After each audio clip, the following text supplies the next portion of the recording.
Wala special ano ah, okay din naman kasi the topic na to ay diniscuss ko sa imo, sabi ko, it's about time naman. Dito naman, kasi kung tatandaan nyo, last May yata, binigyan natin ng pagpupugay ang mga nanay. Sabi naman ng iba, unfair yan, brother. Bakit ang tatay wala? Sabi ko naman, meron. Yun nga lang, mag-a-advance ako ngayon dahil ang celebration ng father ay June 21, next week. So, since nawala ako dito next week, i-advance ko na naman kung saan ay ang aking tatalakayin ay may kinalaman doon sa kahalagahan ng mga tatay. So, ito yung pagkakataon at tsansa na kung saan ay bigyan natin sila ng konting parangal o importansya sa ating mga buhay. So, ginawa kong title, The Blessing of a Godly Fatherhood. Okay. So, normally, ano ba tawag natin sa tatay natin? Ako gusto ko tinatawag ako Papa. Ngayon ayaw na akong tawagin ng aking mga anak sosyal. Dad. English social, may dating. Yung iba, ang tawag naman natin, Pops. Mga cool na tawag. Yung iba naman, ang tawag nila sa kanila mga tatay, Tay. Kung mapapansin nyo, 3 letra lang. Yung 3 letra na yun ang pinaka-isa sa mga pinaka-maiiksing mga English word or English na makikita natin sa dictionary. Pero yung 3 letra ng salita na yun ay may malalim na pakahulugan. At may malalim na ibig sabihin o responsibility na tinatawag. 3 letter, no? Dad, D-A-D. Pops, E-A-P. 3 letter, pero may malalim na definisyon, may malalim na responsibilidad. Kasing lalim din noong responsibility na binigay sa mga mama o sa mga mothers natin. Kaya dito nyo makikita kung gaano ka-importante ang tatay. Kaya bago matapos yung sermon ko na to, marirealize nyo, uy, mahal ko pala si tatay. Hindi si laging si nanay ang lagi binibigyan natin ng importansya. At makikita natin sa ating pag-aaral ngayon kung gaano kalaki ang impluensya ng mga tatay sa ating buhay. Kung kaya dapat lang natin na kung saan ay bigyan din natin ng kaunting pagkilala o ating tingalain. Minsan nagagalit nga kayo, di ba? Nagagalit tayo. Tatay ko, hindi ko makita sa bahay. Maga pa lang, wala na. Pagkagising ko, wala na ang tatay ko. Tapos pag-uuwi, gabi na, pagod na, wala na akong tsansa na makausap, makakwentuhan. Kung kaya't kumisan, ang tatay, napapagbalingan pag may mga problema. Kasi wala kang tatay, kasi ganun ganito. Diba? Yung mga typical na problema ng mga Pilipino sa ngayon, o kahit sa ibang bansa. Minsan, kung may problema sa loob ng pamilya, ang tatay ang pinagbabalikan. Pero pag pagod naman siya, hindi niya naman pinapansin.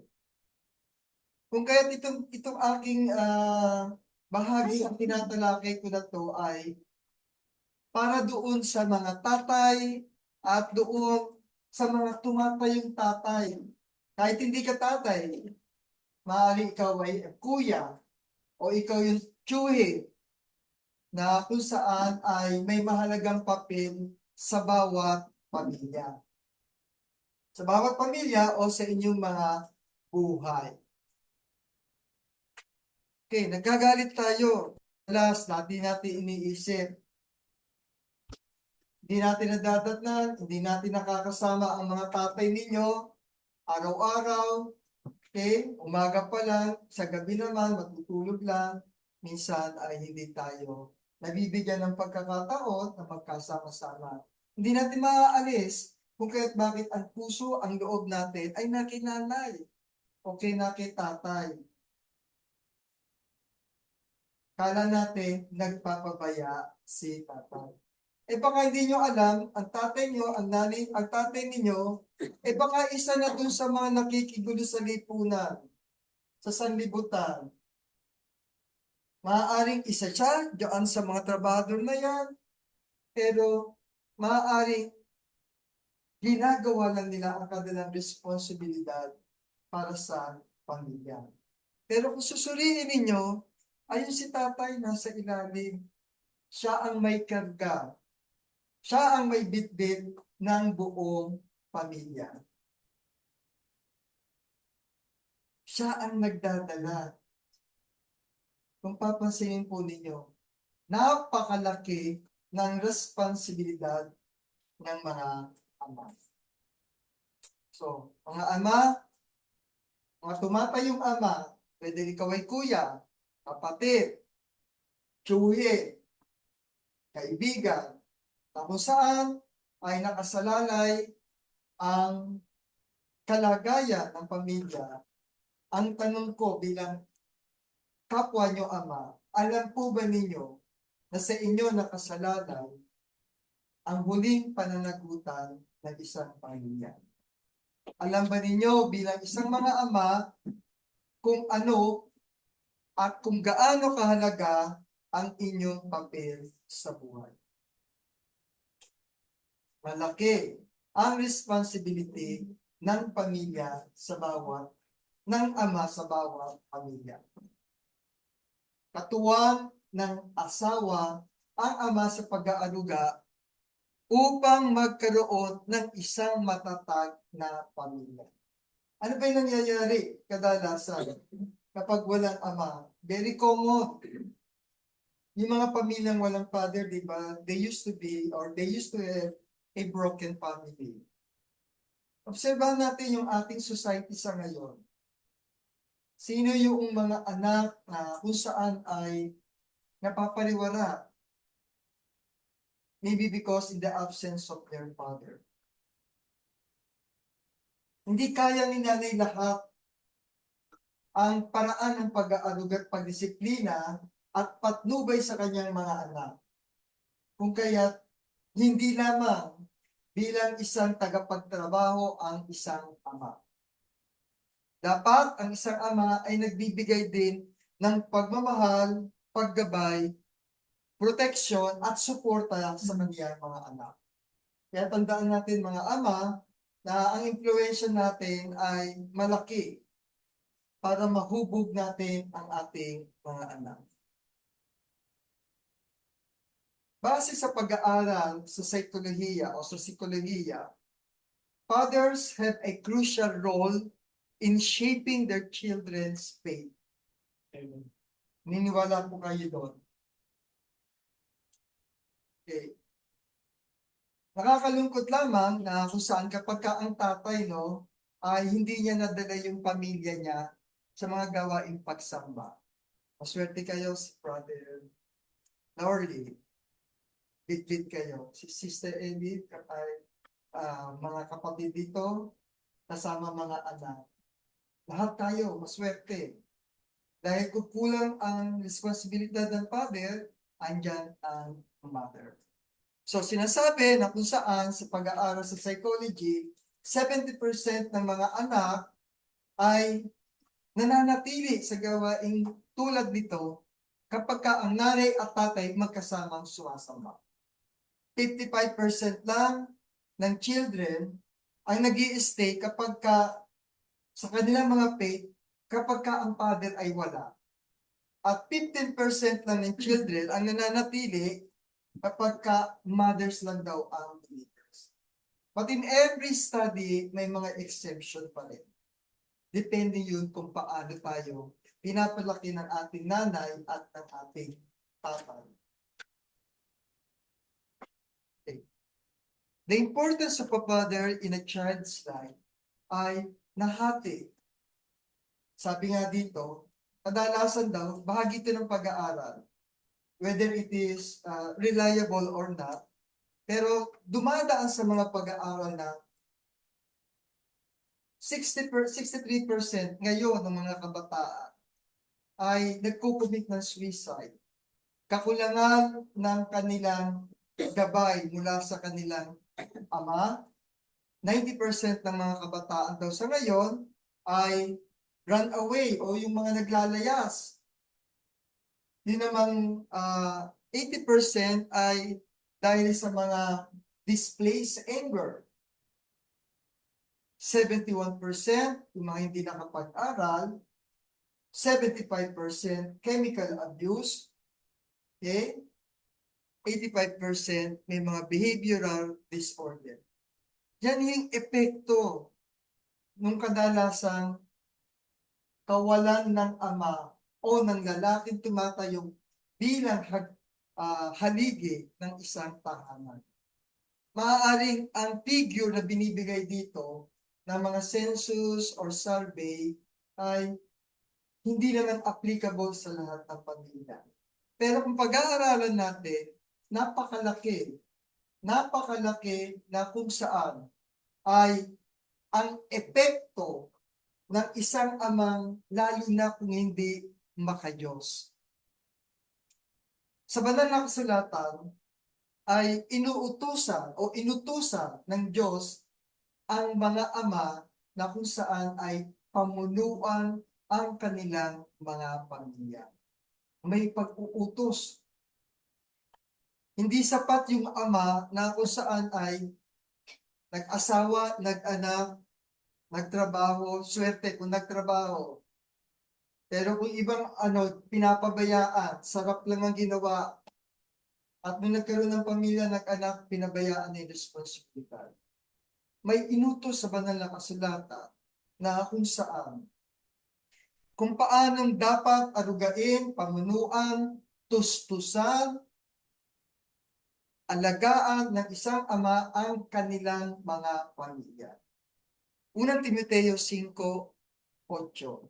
Dadapwat kung ang sino man ay hindi nagkakandili sa mga sariling kanya, lalong-lalo na sa kanyang sariling sambayan, ay tumanggi siya sa pananampalataya at lalong masama kaysa sa hindi sumasampalataya.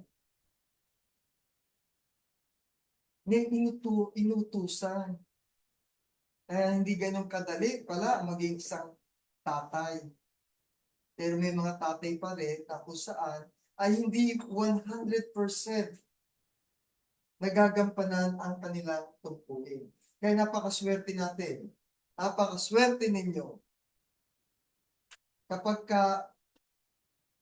ang mga magulang andyan kompleto, patuloy at patuloy na nagtatagulod sa kanilang mga pamilya. Ano ba ang trabaho ng isang makadiyos na ama? Ang isang makadiyos na ama ay must be a good provider o tagapagkaloob. Well, very typical sa Filipino culture natin na kung saan lagi naman ang tatay ang nagtatrabaho, si nanay ay tumutulong lang. So, naging common practice natin dito sa Pilipinas na halos lahat naman ng mga tatay ay nagtatrabaho.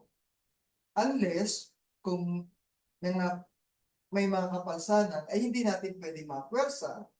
So, sila yung may pagtsak na pinansyal na pangangailangan na ibinibigay at mga pisikal na pangangailangan ng pamilya. Okay. Dapat ang isang makadiyos na ama ay nagbibigay ng emosyonal na katatagan, paggabay at isang suportadong kapaligiran sa loob ng isang tahanan. Ano pa isang responsibilidad ng isang ama? Protector o tagapagtanggol. Hindi lamang sa isang physical na panganib, bagkus gayon din sa emotional na katatagan at paghubog ng kakayahang tumindig. I-prepare, ihanda yung mga anak niya.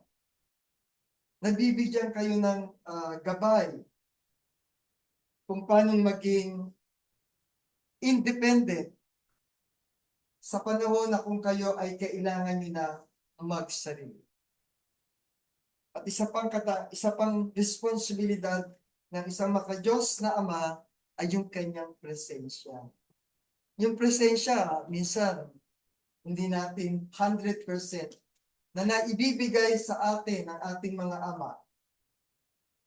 Pero alam natin na kapag may father tayo, kahit paano, alam nating secure tayo. Mayroon tayong feeling na kung saan ay nasa sandalan. Kung kaya ang talatang ito ay nagtuturo na ang isang ama o kahit sino man na tumatayong tagapagtaguyod sa inyong pamilya ay may mga responsibilidad na dapat gawin sa bawat pamilya.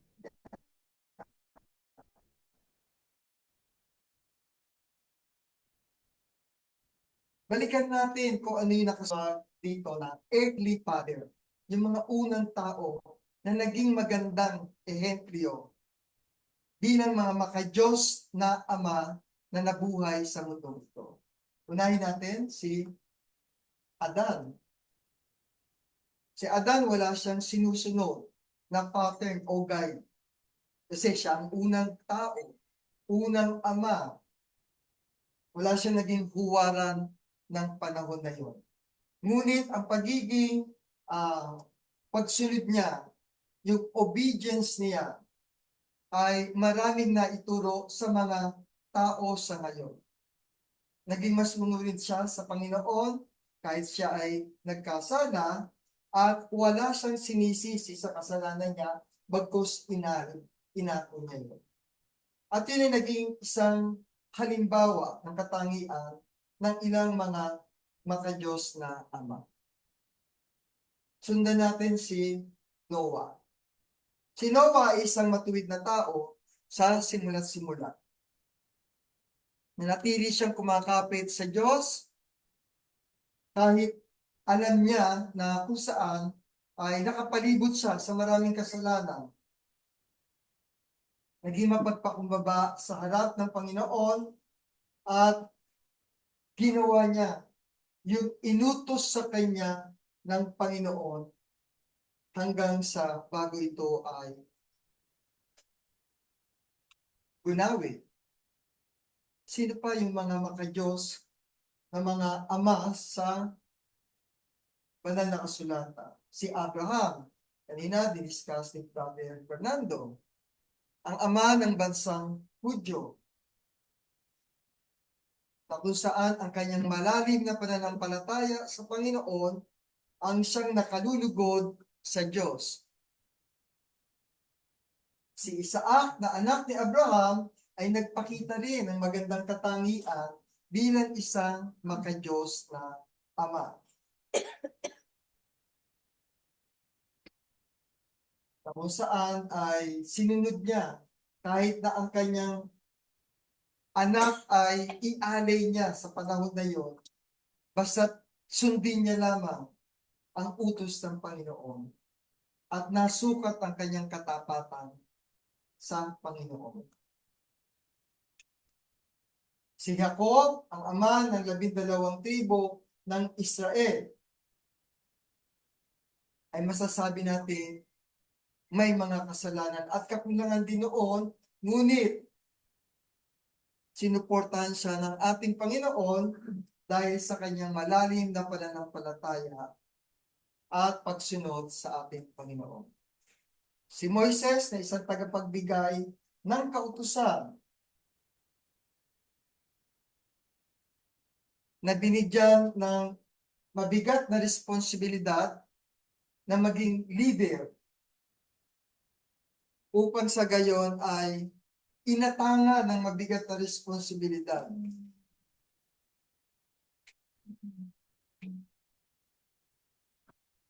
ay naging mabuting tagasunod ng ating Panginoon. Gayon din si David at si Jose ay ilan lamang sa mga makadiyos na ama na nabuhay sa mundong ito.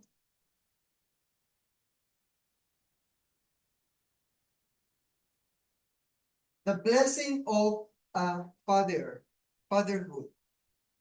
Hinati ko to sa tatlong paraan upang ibigyan ng malalim na importansya ang mga ama sa ngayon.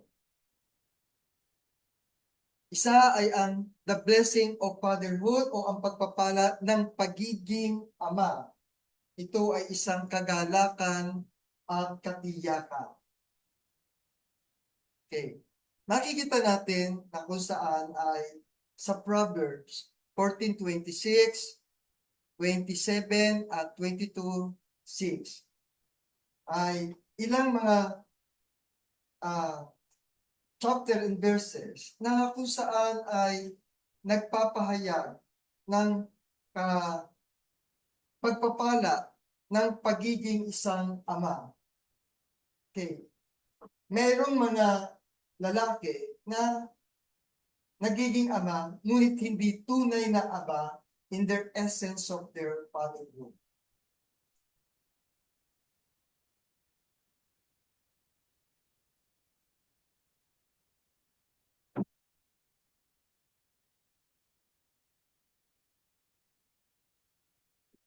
Ang to summarize itong tatlong blessing of a fatherhood na to ay pinapakita lamang ng Proverbs chapter and verses na to na ang isang makadiyos na ama ay may pagmamahal at pagmamalasakit sa kanyang pamilya.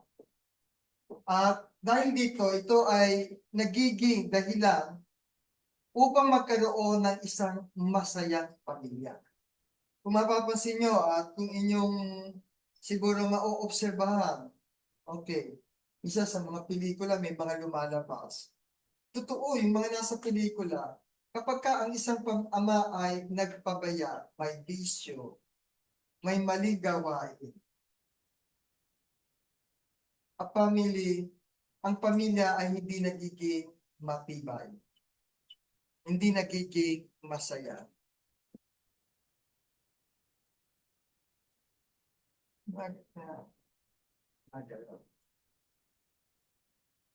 Kung kaya ang presensya ng ama sa pamilya ay sandigan, lalo-lalo na sa mga pagdating sa pagsubok sa pamilya.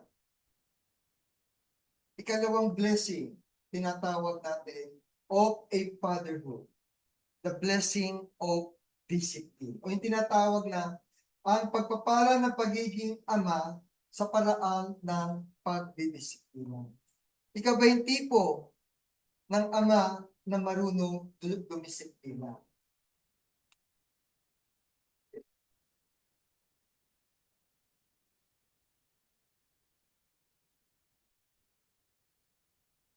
Sa Proverbs 17:6 ang sabi, ang mga anak ng mga anak ay putong ng mga matatandang tao, at ang kalwalhatian ng mga anak ay ang kanilang mga magulang.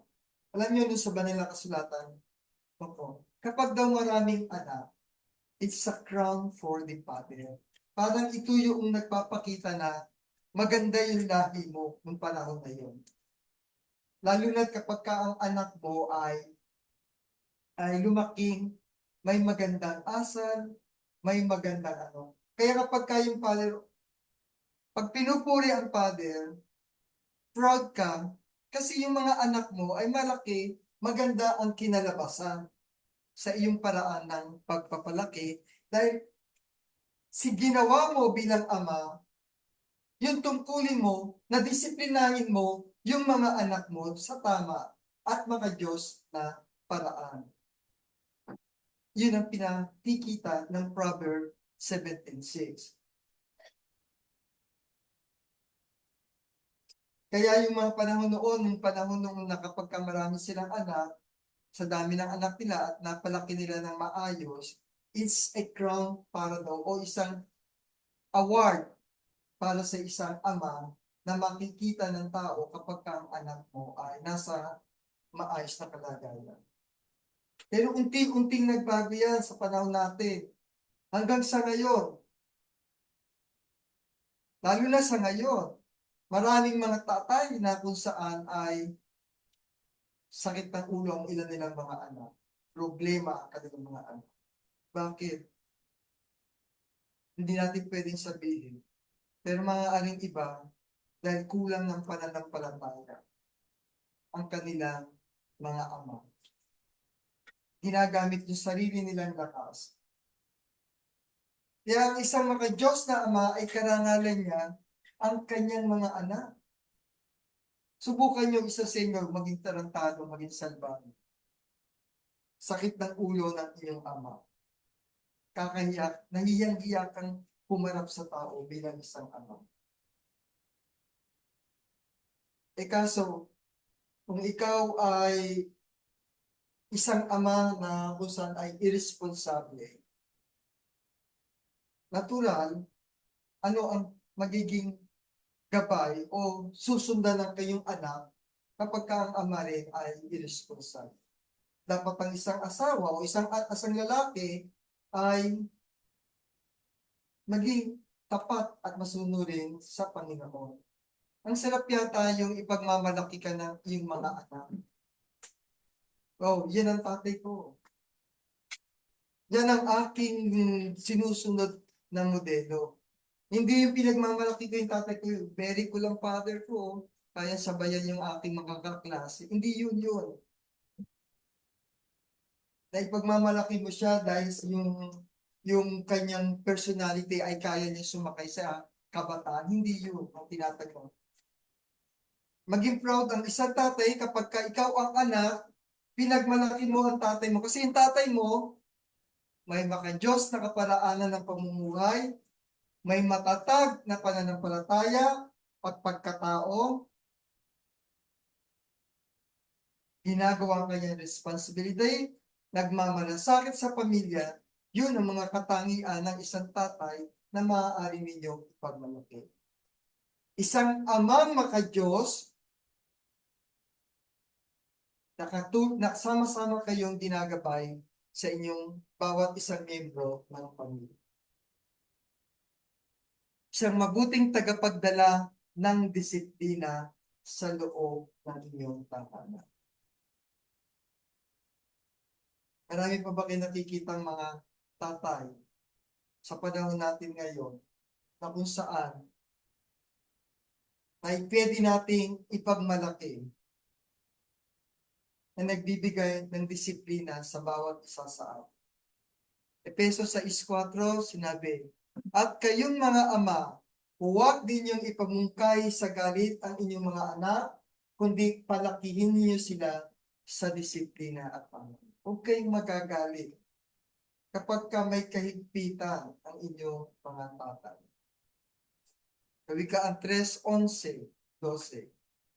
Anak ko, huwag mong hamakin ang saway ng Panginoon, ni mainis man sa kanyang pagsaway, sapagkat sinasaway ng Panginoon ang kanyang iniibig, gaya ng ama sa anak na kanyang kinalulutan. Sarap di bang pakinggan kung paano minahal tayo ng Panginoon, gayon din ang ama nyo kapag kayo ay pinapagalitan, pinangangalanan. Kasi hindi naman gagawin sa inyo yan kung di siya concern sa atin, ang mga tatay ninyo. Pag-father na nagsasalita, labas dito, pasok dito, labas dito sa kapila. Pero lagi niyo pong iisipin, lalo na ngayon, na kaya kayo pinagagalitan ng inyong mga tatay ay dahil nais niya kayong gabayan at iwasto upang sumunod sa tama. Kasi younger generations are yung bang madali kayong magdesisyon na kahit sabihin na natin ay marunong kayong magdesisyon pero hindi lahat ng desisyon ng kabataan sa ngayon ay tama. You are bound to commit more mistakes kaysa sa mga nakakatanda. Kaya pag nagsalita ang father ninyo, bigyan po halaga natin. Kung titignan nyo, may lalim ang salita ng tatay kadalasan.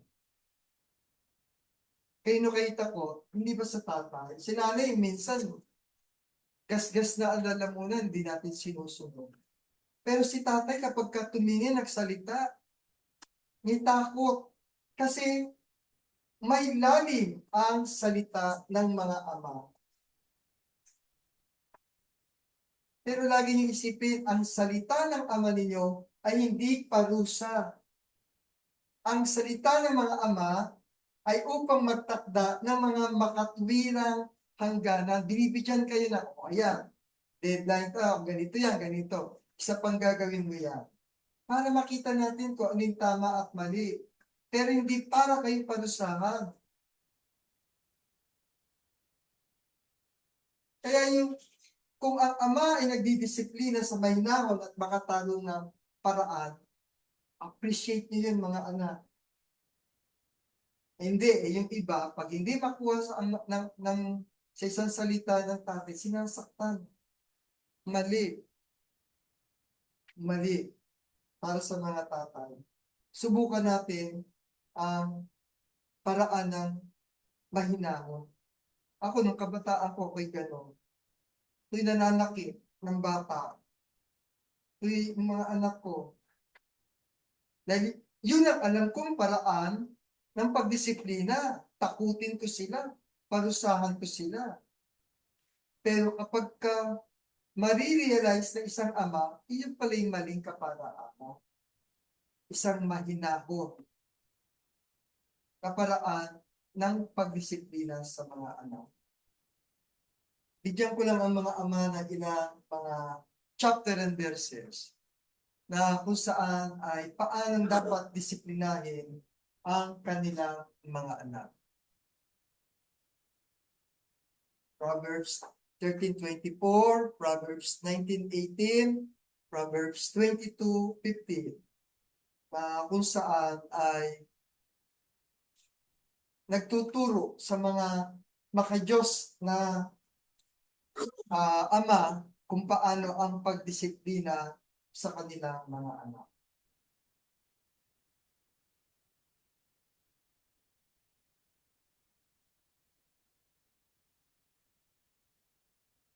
Kaya kung ito, hindi ba natin mai apply bilang mga ama, magandang bagay ito dahil kung madidisiplina natin ang tama ang ating mga anak, ay inihahanda din natin ang kanilang mga kinabukasan.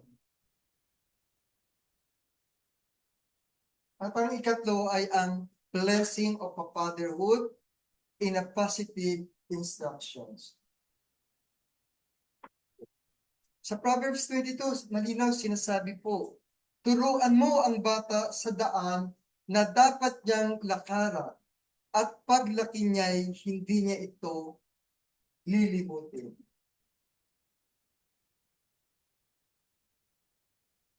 Ang isang ama ay isang huwaran at tagapayo sa kanyang mga anak.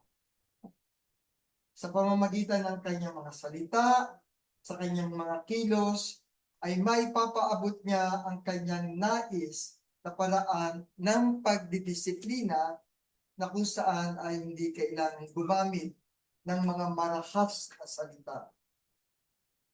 Iba na ngayon ang kabataan. Ewan ko kung ang mga bata ngayon, okay. Pero dito, nakikita ko naman tayong mga kabataan dito, tayo may takot sa Diyos. Malayo kayo sa kabataan ng sanlibutan sa ngayon. Nakikita nyo, na-compare nyo ba yung sarili nyo sa mga kabataan sa ngayon? Malayo kayo. Dahil maganda na ang punla na ibinigay sa inyo ng inyong mga magulang. So here are some of the characteristics of a good father.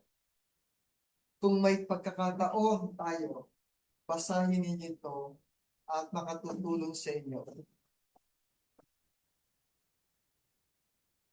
Kapag ang isa man lang dyan o dalawa, may katangian ang inyong ama, ibig sabihin, sumusunod sa ginagawa niyang kanyang responsibilidad bilang isang mabuti at makadiyos na ama.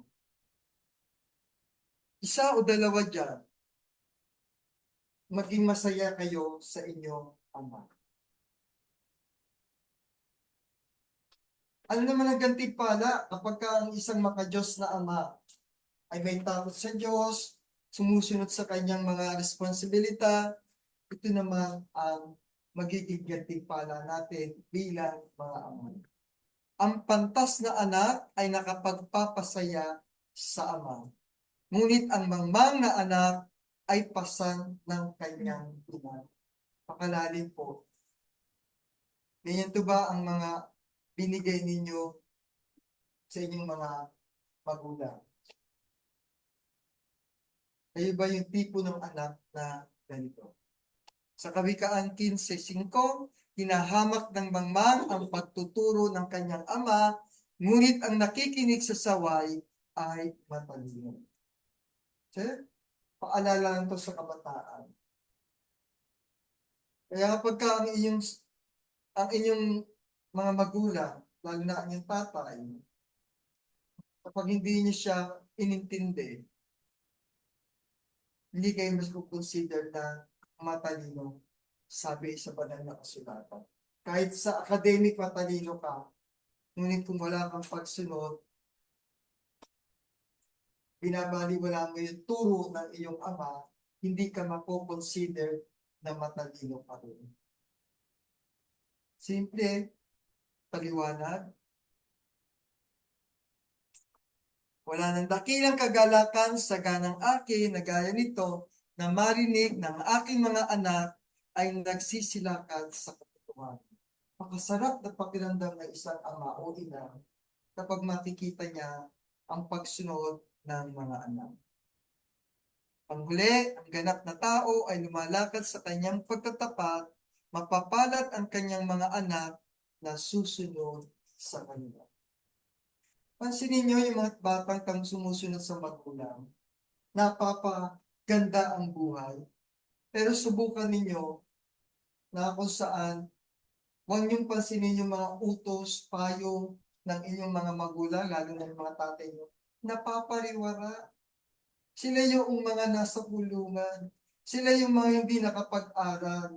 Sila yung mga tao na kung saan ay may mabigat na bitbitin sa kanila mga buhay.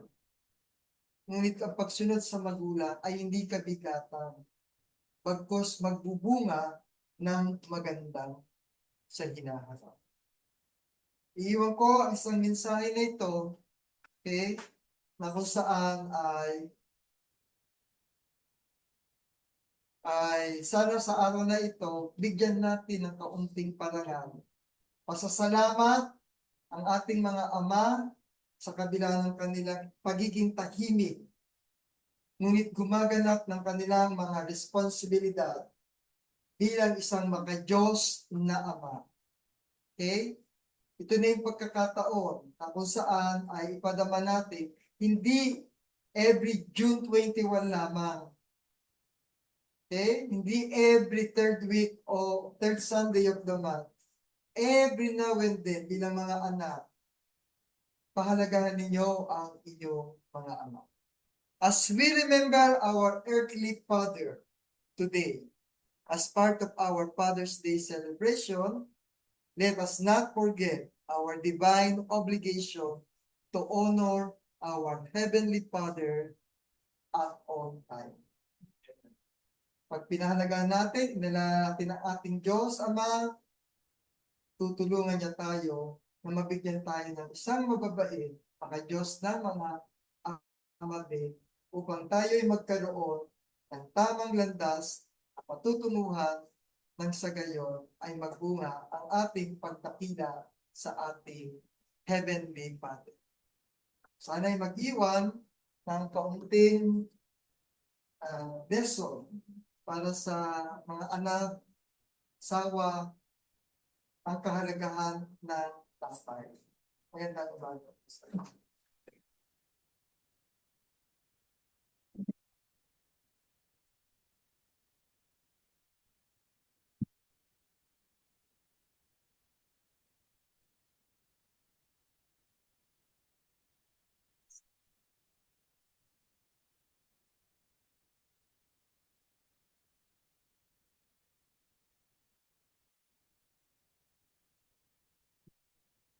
Let's open our books in page 29.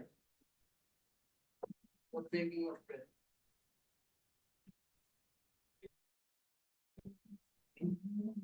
If we break the bread, 2:8.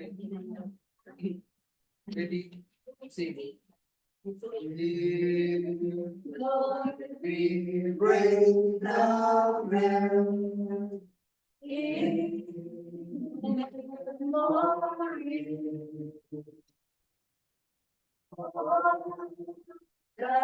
great sacrifice of Calvary.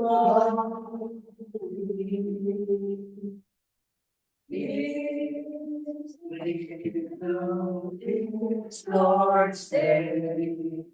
Ours Christ has been. All disciples know let us know the